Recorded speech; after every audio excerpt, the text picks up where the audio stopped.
Go for it. Hey, Joshua and Suzanne here at Rags-A-GoGo, once again with someone doing something amazing with their lives. And, well, first of all, who are you? Lyndon Harris. Lyndon Harris. Yes. And Lyndon, we've been fortunate enough to be introduced to each other a couple weeks ago. And I asked you to come to my store to do this interview. Usually I do interviews with people that I randomly walk into my store, but I randomly walked into Phil's Jeep, and then we met randomly in the back seat of the Jeep. That's right. And the rest is history. Yes. So, yeah, tell us a little bit about yourself, and tell us what you were doing. I would really like you to tell us what you were doing around 9/11. Okay. Well, I used to be the priest in charge of St. Paul's Chapel, which is right across the street from the World Trade Center site. And on the day of 9/11, I was right there on the corner of Liberty and Church Streets when the second plane hit the South Tower, and had to run for my life because of the debris that was falling. But in the days that followed, I opened up St. Paul's Chapel and turned it into a rescue center. And that's the chapel that, the tiny little chapel that survived, right? Yep. That everyone thought was going down with the towers, basically. Right. It's like How one of could the it few buildings survive? that Yeah. didn't. Yeah, right. And you were the person running the show there. Well, I was the priest in charge. I was on staff at Trinity Church and had a lot of folks helping. But on 9/12, we opened up the church, and before you knew it, we had a food service operation that ultimately served over 500,000 meals. Wow, right on. We had massage therapists and chiropractors and grief counselors and podiatrists working around the clock. We had musicians performing 3 and 4 concerts a day for the rescue workers. Right so on, it was on. really a season of love, like that song from Rent. You know, really powerful. And so then time goes on. Time goes on. The dust settles. The dust settles. And then what happens? I decide to pursue the path of forgiveness as a way of reclaiming life in the aftermath of tragedy. And how is that you're doing this? How did you come across this even? How did you even find I mean, as someone that preaches, forgiveness and stuff like that, all of a sudden you found it. How did that happen? Well, I thought I knew what forgiveness was about until I had to forgive someone.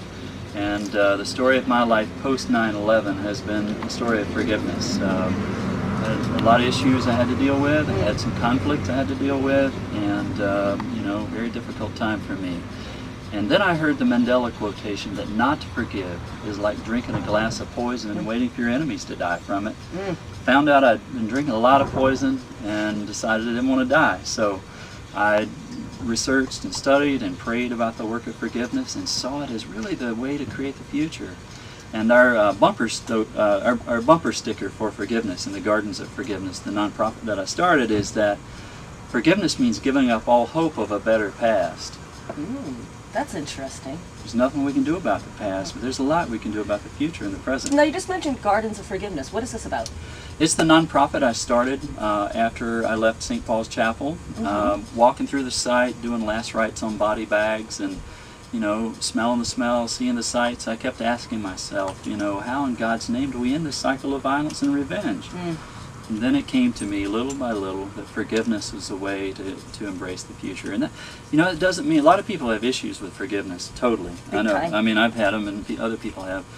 But forgiveness doesn't mean you excuse the bad behavior of someone who's perpetrated evil against you, whether it's cutting you off in traffic or bombing, the World Trade Center. It doesn't mean you let anybody off the hook.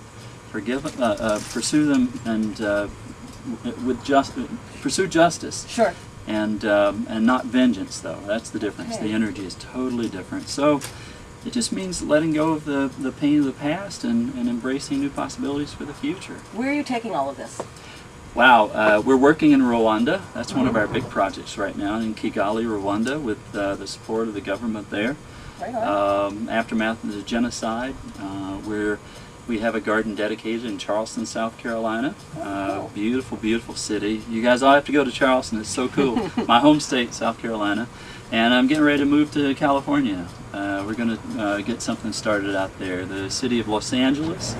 And the people of the City of Angels has warmly embraced the idea of a garden of forgiveness there. Yeah, I think that I'm praying about that. I'm hoping it's going to work out. We'll see, but that's my goal. Excellent. Yeah. Where can people find out more about what you're up to, and if they want to give a hand, or just general information? Absolutely. We have lots of stuff on our website. It's www.forgivetogive.org. So it's about moving energy. We forgive so that we can give. You know, we free ourselves up so that we can live more fully into who we've been created to be, and to live with courage and honesty and integrity and resilience and strength. And that's what forgiveness is about. You know, sounds good to me. Yeah. I like that. Yeah. Well, we Sounds got to, man, if we're going to save the planet. Gandhi said Well, an eye yes. for an eye leaves both eyes blind, and there's too much blindness. Let's open our eyes and find a way to create the future together. And if working forgiveness helps save the planet, well, why not?